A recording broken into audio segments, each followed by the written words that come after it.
Dunedin's relationship with China is becoming increasingly important, and the sister city link with Shanghai, as well as China's economic importance for exporters, mean it's been under the microscope.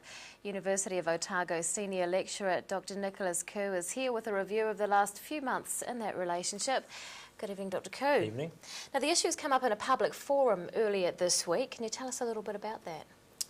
Well, basically, we had a discussion, a very detailed discussion on the relationship between China and New Zealand. We focused on a number of things, in particular the economic relationship and how dynamic that is.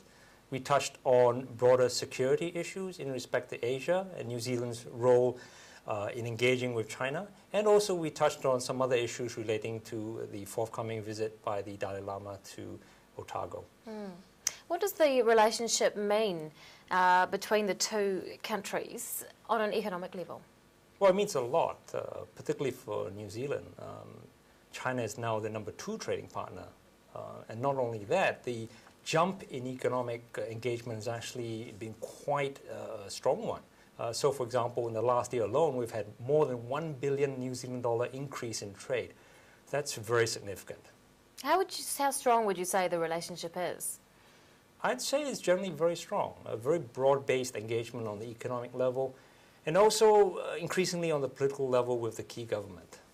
Now, Mayor Dave Carl had to tiptoe around a few issues there when he declined to introduce the Dalai Lama at his upcoming visit.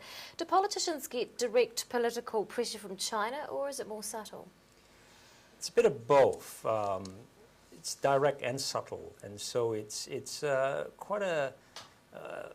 it requires a bit of intricate analysis to actually get to the bottom of it. And in some respects, it requires, for example, if you look at the British relationship, the German relationship with China, there were very clear markers set down in respect to the Dalai Lama's visit over the last few years to those specific countries.